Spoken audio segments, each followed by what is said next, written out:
Flávio. Vou te convidar já, tá?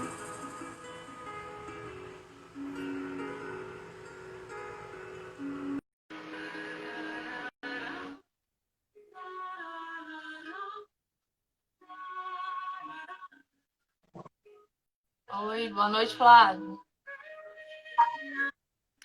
Oi, tudo bem, Marilu? Tudo jóia, e você? Você consegue me ouvir bem? Me ouve bem também? Sim, te vejo e te ouço bem. Você também? Consegue me ouvir? Perfeito, Certinho, então. Esperar só o pessoal chegar e dar 7h30 e a gente já começa, tá bom? tudo bem. Ok. O pessoal que tá chegando, seja bem-vindo. Já já a gente começa.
Então a gente já vai dar início ao nosso trabalho nessa noite. Já são 7h30. E eu queria convidar então a todos que elevassem, né, o pensamento até Deus para a gente poder fazer a nossa prece inicial, concentrar, agradecer por esse dia de trabalho, esse dia de estudo, agradecer pela oportunidade de mais uma vez aprender, mesmo que em circunstâncias diferentes agora, que todos nós possamos absorver o que nos for dito hoje.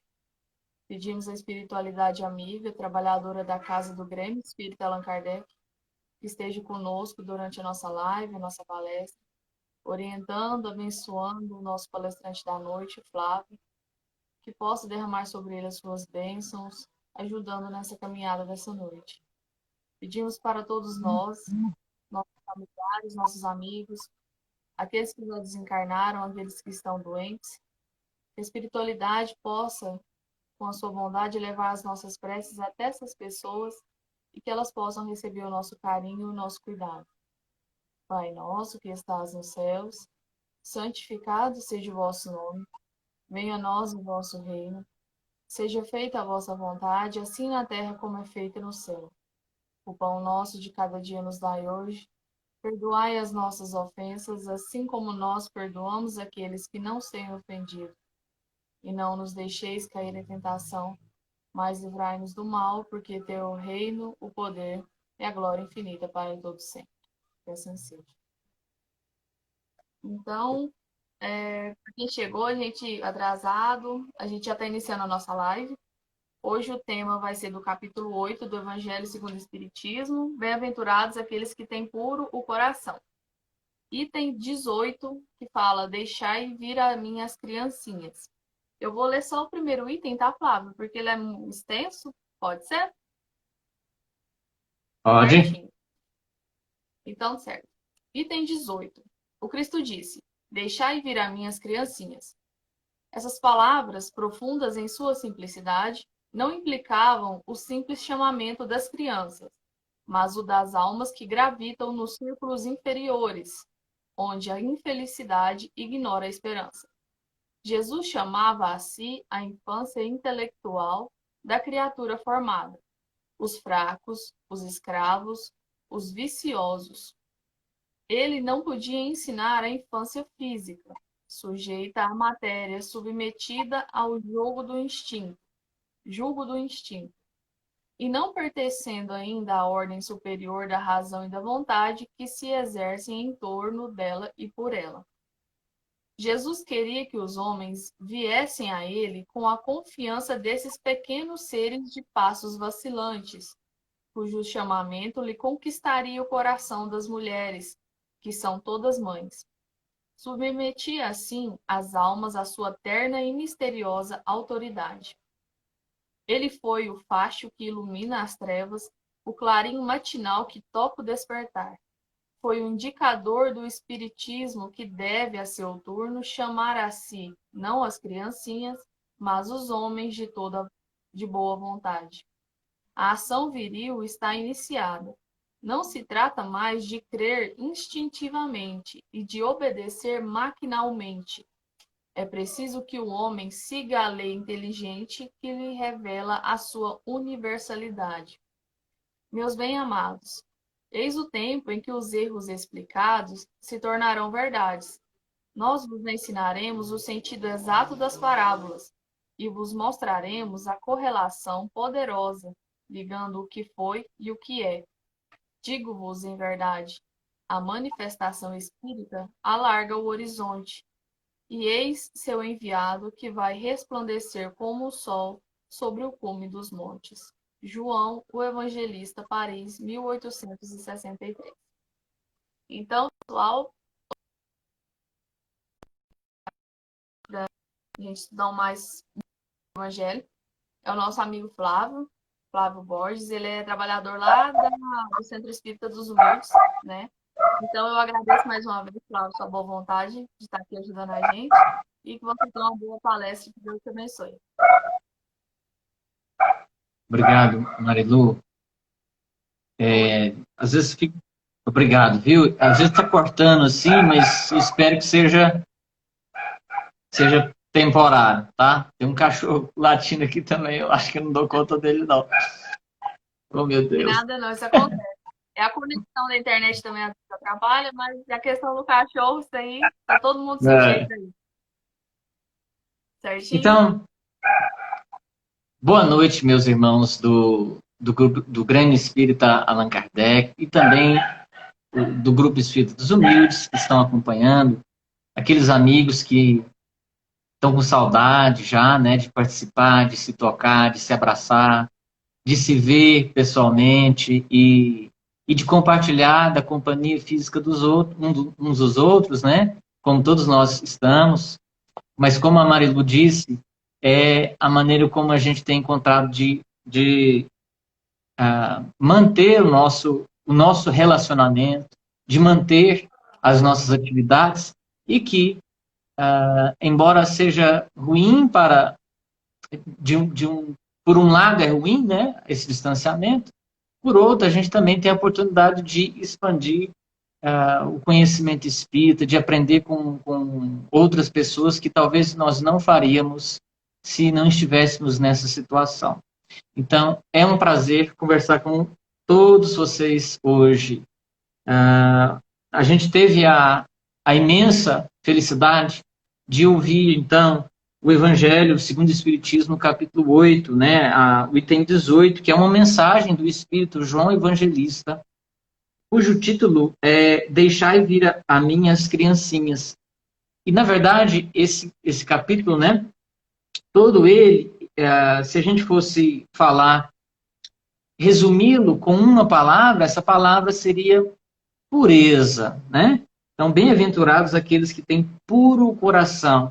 Então, Kardec separou, consagrou esse capítulo, né, o capítulo 8, a essa virtude do nosso coração, essa virtude que nós pretendemos um dia possuir de uma maneira mais vigorosa, que é a pureza. Então, quando Jesus, e é isso que explica que o evangelista, né?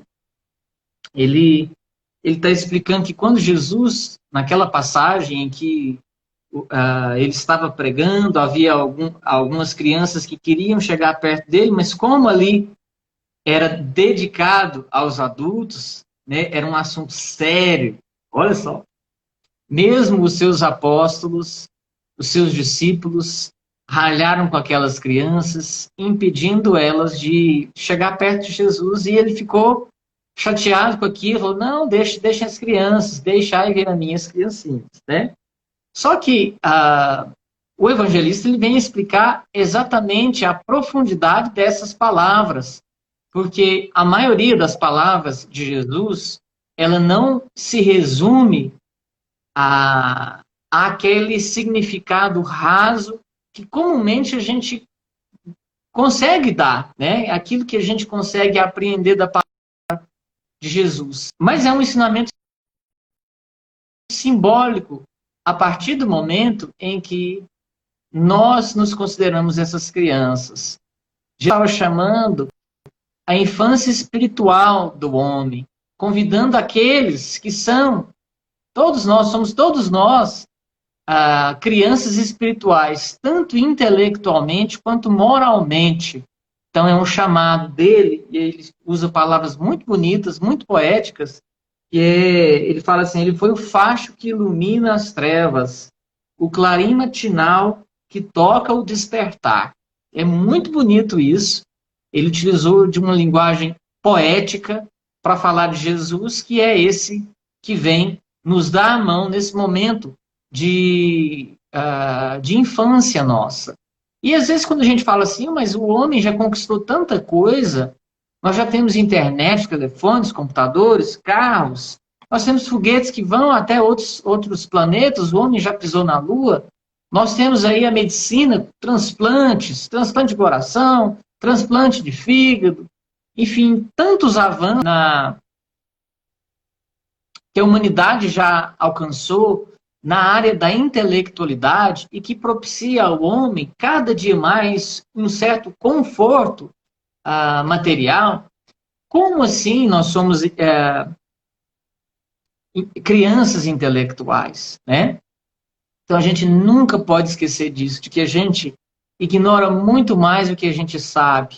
Os astrônomos, eles, em teorias agora mais recentes, eles calculam que 95% do universo seja feito de algo que não pode ser estudado, ou que a gente não tem parâmetro para estudar, que é a matéria negra e a energia negra, né?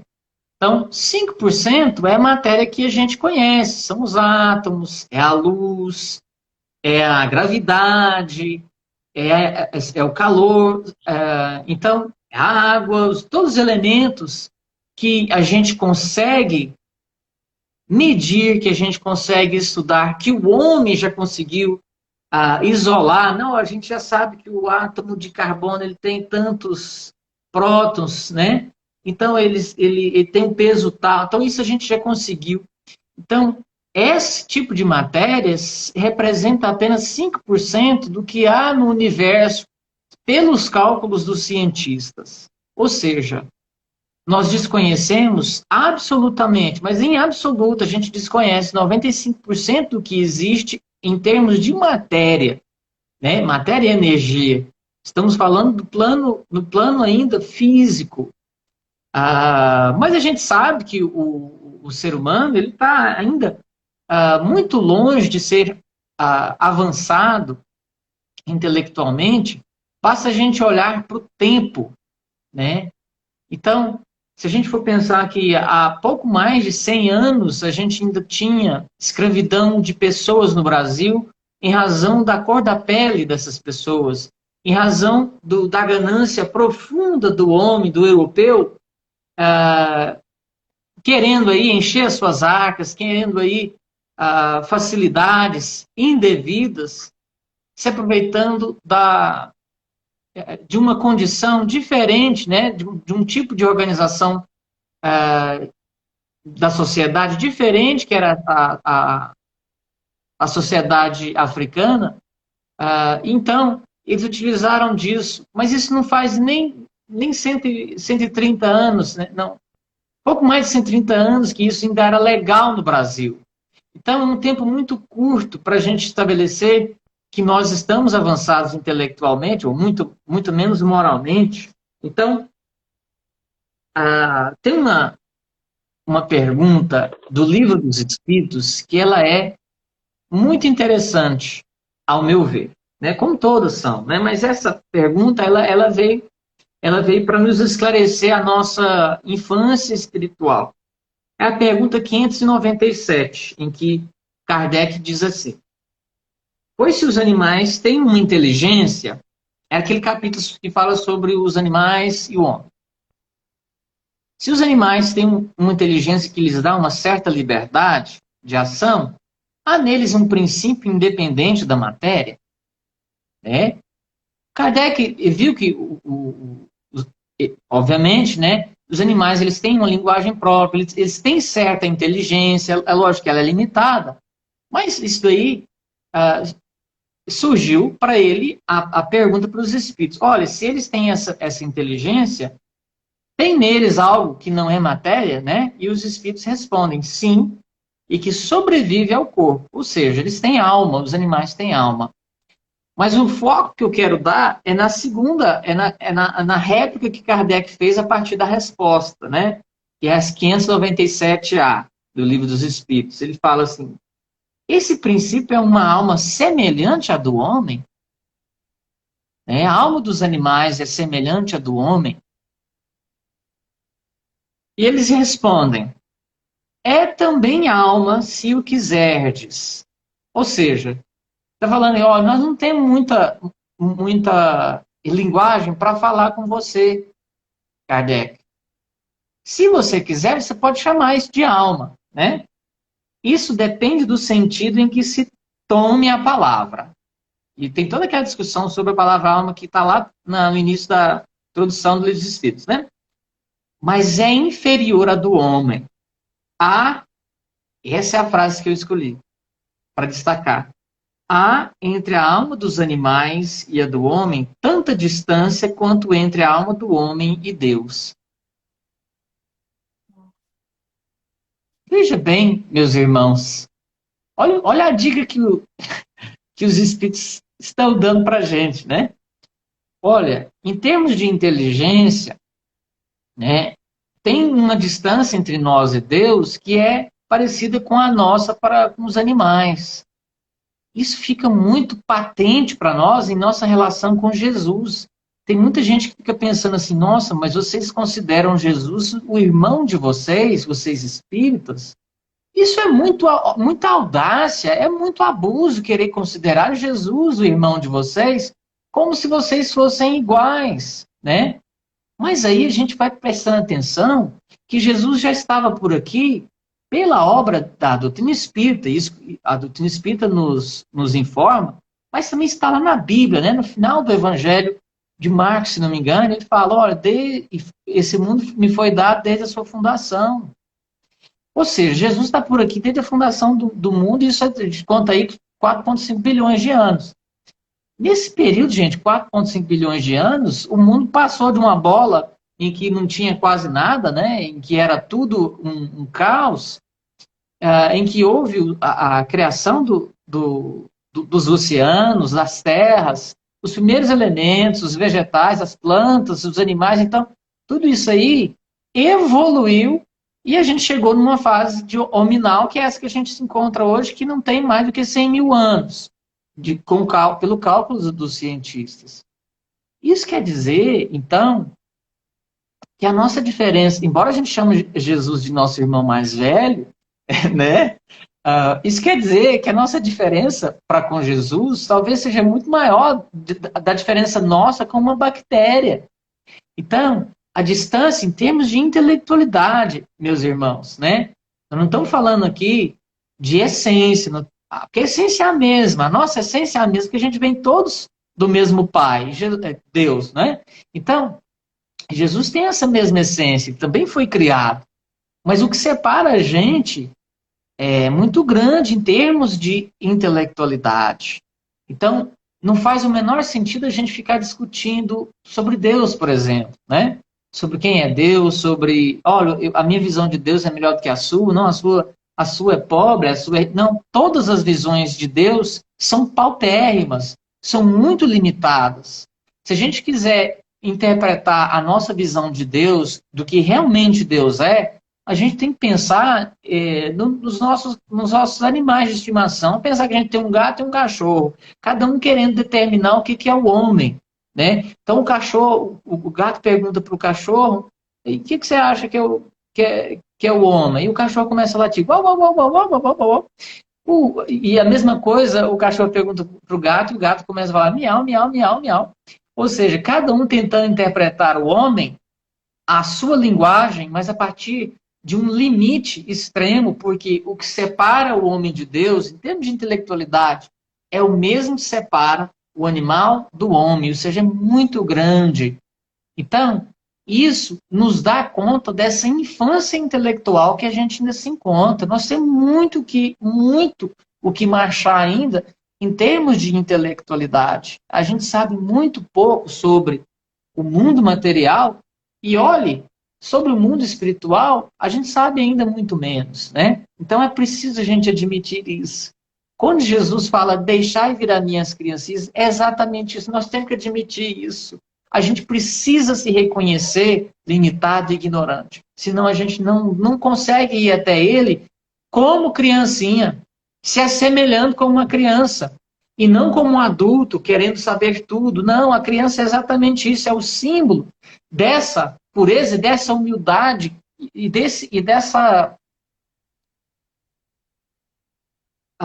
dessa diferença de autoridade intelectual que a gente tem que ter quando se encaminha para Jesus.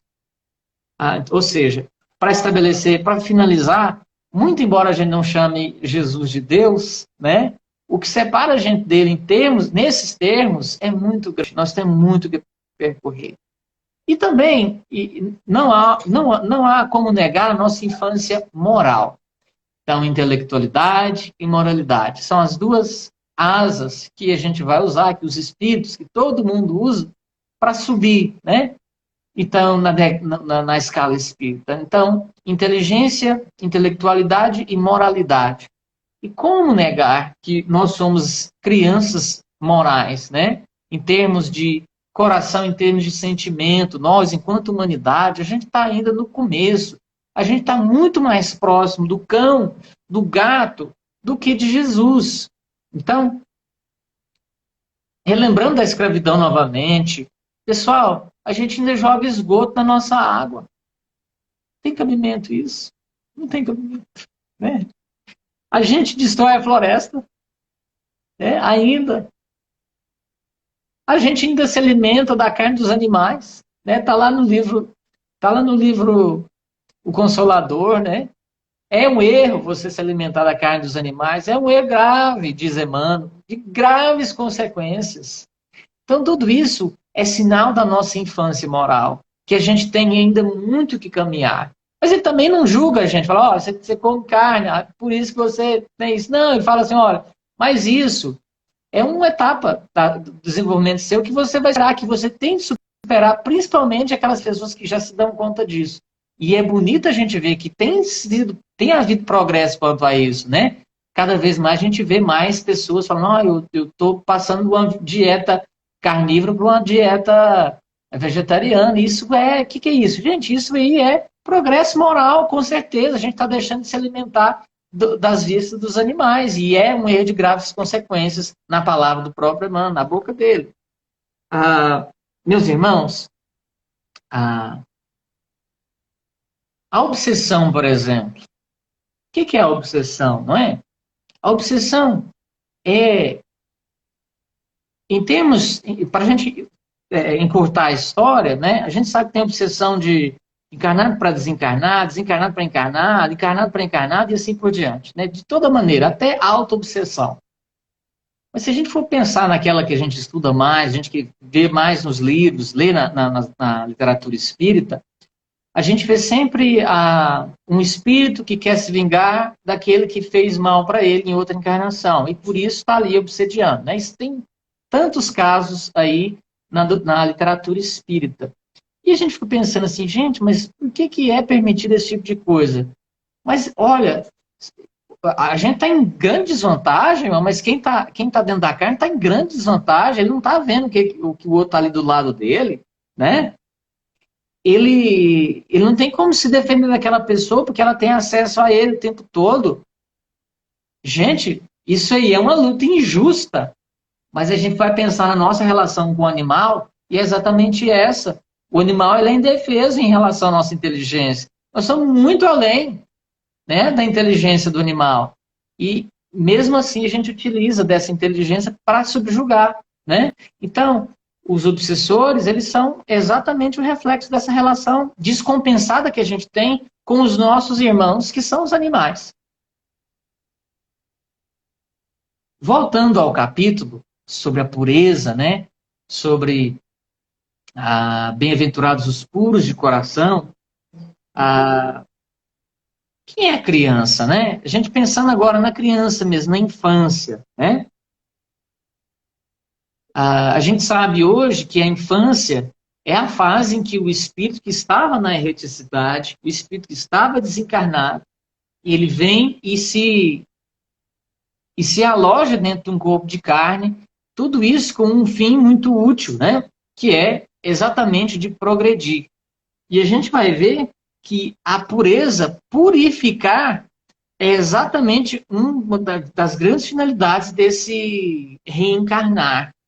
E a infância física no corpo físico tem uma importância profunda nesse purificar, né? Entrar no corpo já é um mecanismo de purificação espiritual, de tentativa de purificar. A gente sabe que às vezes falha esse processo, né? Quando a gente quer, a gente falha tudo. A gente, ao invés de voltar mais limpinho, a gente volta muito mais enlameado.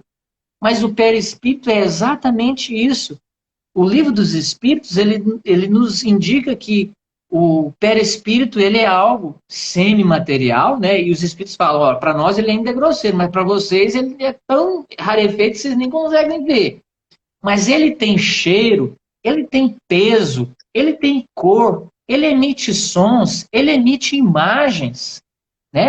A ponto do André Luiz falar assim que a gente carrega uma televisão quando a gente está no estado de erraticidade, né? Em espírito, o perispírito é uma televisão, ele é um projetor. Então, quando a gente tem maus pensamentos, cultivou maus sentimentos, maus hábitos, aquele perispírito ele vai pesando, ele vai adquirindo uma energia mais pesada, mais fétida, mais escura, né? Que eles falam da a massa a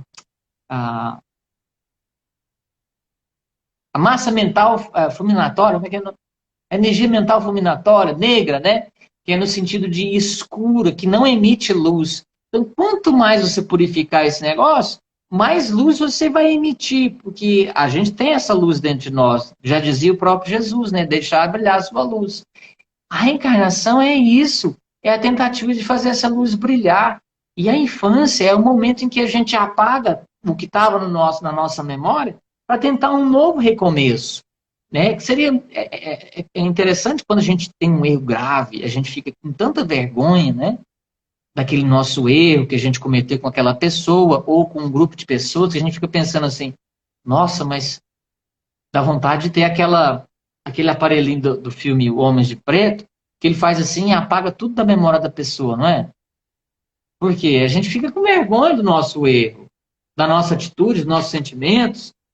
E é exatamente isso. A encarnação é exatamente isso. É como Deus fala assim, olha, meu amigo, do jeito que você tá muito difícil, eu vou te dar um empurrão, eu vou te dar uma ajuda, eu vou te internar, vou colocar você dentro dessa máquina para você se purificar mais. E essa máquina é o corpo físico. Às vezes, requer do corpo físico medidas extremas, que é o adoecer, né? O adoecer são as grandes deficiências em que o corpo chupa para ele aquilo que está de ruim no espírito, aquilo que está lá de fétido, aquilo que está lá de pesado, aquilo que está lá de obscuro, sem luz, ele puxa para o corpo físico, e o corpo físico ele vai a, a exteriorizar isso em forma de enfermidades, das mais múltiplas formas, né, que a gente conhece. Então, toda enfermidade é exatamente isso, é uma tentativa do corpo de salvar o espírito. Por quê? É muito melhor você ter um câncer, meu amigo, você sofrer, penar ali dentro do corpo, do que você sair desse corpo com aquela mancha em seu espírito. E é isso que Jesus vem falar. Olha, se o seu olho te causa escândalo, arranca o teu olho. Né? Se o seu braço é motivo de escândalo, você vai arrancar ele. O que é isso? É a lei. A lei é essa, meu amigo. Se você está pecando em algum aspecto da sua vida, em alguma emoção, algum sentimento, alguma palavra que você está usando, alguma energia negativa, você vai acumular essa energia e isso vai se exteriorizar como defesa do seu espírito, como o seu corpo te defendendo de você mesmo. Então, daí Jesus falar essa questão, né? Isso quer dizer que, nossa, eu estou querendo, eu estou errando com o meu olho, eu estou olhando demais o defeito do olho das outras pessoas, eu vou pegar uma faca aqui e tirar o meu olho, eu mesmo. Não é isso, né? Mas se você continuar pecando pelo olhar, é bem provável que você vai exteriorizar alguma coisa que vai ser igual ou pior se você arrancasse aquele olho, em forma de doença, em forma de alguma ocasião infeliz que pode acontecer com você.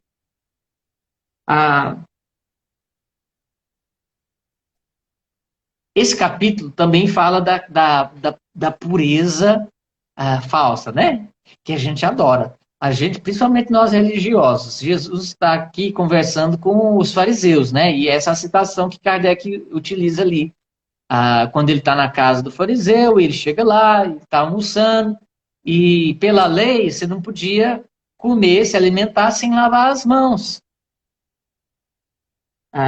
Isso, na tradição deles, era um erro muito grave. A gente sabe que realmente não é recomendável você se alimentar antes de você lavar as mãos. Certamente essas mãos de Jesus estavam limpas, senão ele tinha lavado. Você concorda? Então, ele achou que não tinha necessidade de lavar essas mãos lá. Mas eles utilizaram disso aí para acusar Jesus, e Jesus rebateu aqui falando, olha, eu só não lavei minhas mãos, mas vocês estão desprezando os seus pais. Então, certamente ele viu aquilo que era o problemático naqueles fariseus, né? Então, vocês lavam as mãos aqui, mas não tem pudor algum em desprezar os pais, maltratar os pais, né? Abandonar os pais, que é um erro muito mais grave. Então, nós, religiosos, principalmente, a gente tem essa vontade de ser puro, de demonstrar essa pureza por fora, muitas vezes camoteando, escondendo algo que está por dentro, né? Não tem como não ser hipócrita em sendo religioso. Isso aí a gente sempre fala, né? É impossível, porque a religião ela lida com o que é divino. A gente, na doutrina espírita, a gente lida com Jesus, que é o ideal, que é o modelo, que é 100%. Ninguém é 100%. Né? Então, muitas vezes a gente fala assim, perdoa, meu amigo. Muita gente, a gente fala para uma pessoa, olha, não minta, não faça aquilo, não, né? Mas a gente não consegue ser 100%, não é? Então, por isso que o religioso é, por essência, o ser hipócrita. Ele não consegue essa pureza. Ele pode até tentar, né? E a gente vê muitos aí que conseguiram um nível de pureza muito grande, né? Vários são os exemplos. Além de Jesus mesmo. Jesus, com certeza, é o maior exemplo, mas há outros exemplos de pureza. A gente não pode nunca se esquecer desses grandes exemplos que são aí uma lista muito grande que não vale a pena a gente repetir. Então, meus irmãos, para a gente encerrar, vinde a minhas criancinhas, tem também uma, uh, um sentido também mais superficial, que é conduzir as crianças a Jesus. A gente não pode prescindir dessa ideia de que ele estava falando também para a gente conduzir as crianças, para a gente não impedir as crianças de ter com Jesus. Segundo Emmanuel, e a gente concorda, e todo mundo que está assistindo concorda, com certeza, não inventaram ainda nada melhor do que o Evangelho de Jesus. Não existe nenhum filme, nenhum romance, nenhuma história, nenhuma peça teatral, nenhuma personalidade histórica, nenhum evento na humanidade supera a vida de Jesus. Supera o ensinamento desse Espírito para nós. Ele é insuperável. O Evangelho de Jesus, ele está no topo, né? Então, se a gente quer dar o melhor para as nossas crianças, a gente tem que fazer o esforço de dar o melhor. É muito engraçado que, na prática, isso não acontece muito, né? Muitas vezes a gente fala assim, olha, se você tem condição de dar a melhor escola para o seu filho, você tem muito dinheiro, você tem condição de pagar a melhor escola, você paga a segunda melhor? Não, paga a melhor. Ah, mas se você tem condição de comprar o melhor alimento para o seu filho, você tem dinheiro para isso, você consegue comprar. Você compra a melhor ou a segunda melhor? A melhor. Não vai comprar a segunda melhor, sendo que você consegue comprar a melhor. A roupa, a melhor ou a segunda melhor? A melhor. O calçado, a melhor ou a segunda melhor? A melhor. Então, se a gente tem condição de dar tudo do melhor para as nossas crianças, nossos filhos, a gente dá o melhor. Mas será que a gente tem dado o melhor em termos de moralidade que já surgiu na face da Terra? Né? Eu vejo muitos pais que não jamais deixariam o filho dele faltar a aula no colégio que ele paga, ou na escola pública em que o filho dele estuda. Mas ele não pensa duas vezes em não levar a criança para a evangelização espírita infantil. Muitos pais, a gente tem aí, eu não sei se isso ocorre no centro de vocês, né? Mas isso ocorre em vários centros que eu conheço. Na verdade, em todos os centros que eu conheço. A gente tem ali pais, a gente tem várias, na nossa comunidade, várias crianças ali que são filhos dos nossos companheiros ali, que daria para fazer uma escolinha com 40, 50 crianças, mas às vezes a gente vê, tem 2, 3, 4, 5 crianças. O mesmo ocorre com a mocidade, com os jovens. Será que a gente está dando às crianças aquilo que elas merecem? Será que a gente está seguindo essa máxima de Jesus aqui, de deixar as criancinhas virem a Ele, né? Então fica aí para nós essa reflexão, né, de quão importante é a evangelização espírita infantil. A gente não pode, de maneira alguma, arredar o pé disso.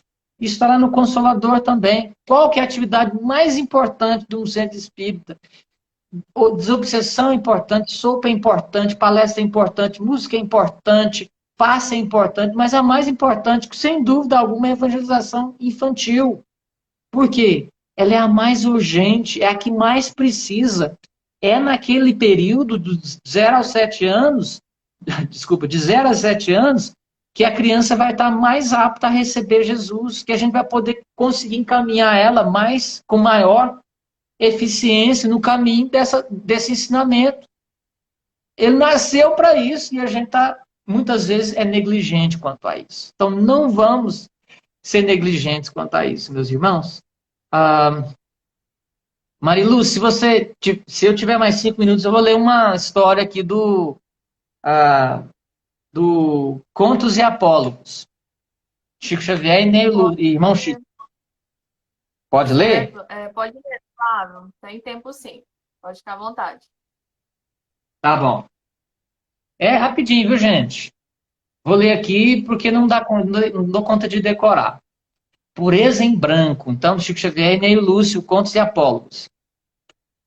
Quando Anésio Fraga deixou o corpo físico Ele, que fora sempre considerado puro entre os homens, atingiu a fronteira do mundo espiritual à semelhança de um lírio, tal a brancura de sua bela vestimenta. Pretendia viver nas esferas superiores, respirar o clima dos anjos, alçar-se às estrelas e comungar a presença do Cristo. Explicou ao agente espiritual que atendia ao policiamento da passagem para os excelsos planos da espiritualidade. Então ele falou, ora, e meu lugar é lá com Jesus. O zeloso funcionário, né, o guarda espiritual, contudo, embora demonstrasse profundo respeito para com sua apresentação, submeteu-o a longo teste, fim do qual, não obstante desapontado, explicou que lhe não seria possível avançar. Ó, você não vai passar daqui, não. Faltavam-lhe requisitos para maior ascensão. Eu? Eu? Gaguejou Anésio aflito. Como pode ser isso? Fui na terra um homem que observou todas as regras do santo caminho. Apesar de tudo, falou o fiscal reticencioso. Não, não me conformo, não me reconformo. Reclamou o candidato à glória divina. E sacando do bolso uma lista, exclamou agastado. Pensando na hipótese de alguma desconsideração, resumi em 10 itens o meu procedimento irrepreensível no mundo. Ele falou.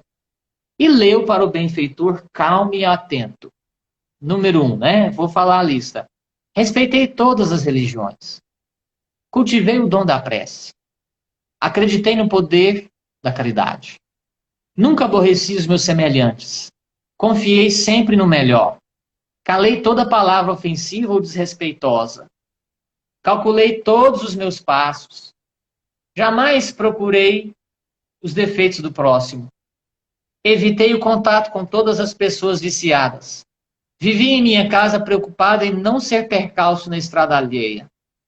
O mordomo da grande porta, o guarda, no entanto, sorriu e comentou. Fraga, você leu as afirmações esquecendo das demonstrações. Como assim? O amigo, paciente, apanhou uma ficha e esclareceu que o plano espiritual possuía também apontamentos para o confronto e solicitou-lhe a releitura da lista. Principiou Anésio. Respeitei todas as religiões. E o examinador acentuou conferindo as anotações. Mas não serviu nenhuma. Cultivei o dom da prece, somente em seu próprio favor. Acreditei no poder da caridade. Todavia, não a praticou. Nunca aborreci os meus semelhantes. Entretanto, não auxiliou a quem quer que fosse. Confiei sempre no melhor, mas apenas em seu benefício. Calei toda palavra ofensiva ou desrespeitosa. Não se lembrou, porém, de falar aquelas que pudessem amparar os necessitados de consolo e esperança. Calculei todos os meus passos, para não ser molestado. Jamais procurei os defeitos do próximo, contudo, não lhe aproveitou os bons exemplos. Evitei o contato com todas as pessoas viciadas, atendendo ao comodismo. Vivi em minha casa preocupado em não ser percalço na estrada alheia, simplesmente para não ser chamado a tarefas de auxílio. Anésio, desencantado, silenciou, mas o benfeitor esclareceu sem afetação. Meu amigo, não basta fugir ao mal. É preciso fazer o bem. Você movimenta-se em branco, veste-se em branco, calça em branco e brilha em branco. Mas a sua existência na Terra passou igualmente em branco. Volte e viva. Angustiado, Anésio perdeu o próprio equilíbrio e rolou da altura na direção da Terra. Aí, meus irmãos, da literatura espírita, Chico Xavier e Irmão X, e assim a gente encerra pedindo a Deus que continue nos abençoando, nos permitindo aprender uns com os outros. Muito obrigado pelo convite, obrigado Marilu, William e todo o pessoal do Grêmio Espírita Allan Kardec. Obrigada, Flávia. A gente que agradece. Sua palestra me fez lembrar dos tempos da minha evangelização. Meu pai nunca abriu mão. Meu pai e minha mãe, mas mais o meu pai, né, que me levava todo domingo, ainda na Casa do Caminho, né, quando eu era evangelizada lá. Quando a gente nem tinha carro, meu pai me levava de bicicleta, ou a minha mãe me levava de bicicleta, mas boletim sempre foi, nunca me deixou faltar. Então, a evangelização realmente é uma coisa essencial na vida de uma pessoa, né? Eu posso dizer isso com toda certeza hoje, né? Se eu sou o que eu sou, se eu faço o que eu faço, eu devo tudo à evangelização, né? Ao caminho que meus pais me levaram. Então, é realmente muito importante isso. Muito obrigada, Flávio. Deus te abençoe. Eu que agradeço, amém. Então, pessoal, a gente vai passar para o nosso encerramento agora. E eu queria lembrar a todos que a gente vai pedir para água também, né? Quem tiver uma garrafinha ou um copo, pode deixar aí do lado que a gente vai pedir e vai mentalizar na água, tá bom? Então, vamos todos nós mais uma vez concentrar, agradecer a noite de hoje de muito aprendizado, agradecer a Deus pela sua misericórdia e seu amor infinito que derrama sempre bênçãos sobre todos nós. E pedimos mais uma vez que a espiritualidade amiga se faça presente, nos iluminando e nos abençoando. Pedimos agora especificamente para essa água que está em cada recipiente, em cada lar, que os biomédicos dos laboratórios superiores possam derramar sobre elas os medicamentos necessários para as nossas enfermidades do corpo e também as nossas enfermidades e chagas da alma, do nosso espírito.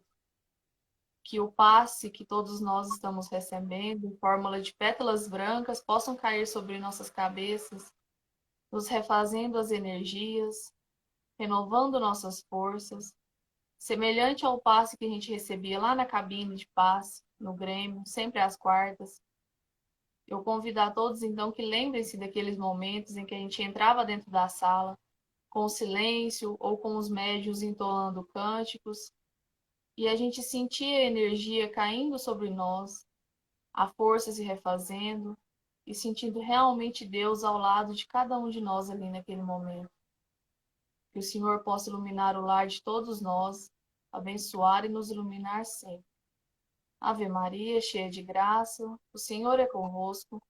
Bendita sois vós entre as mulheres, bendito é o fruto do vosso ventre, Jesus.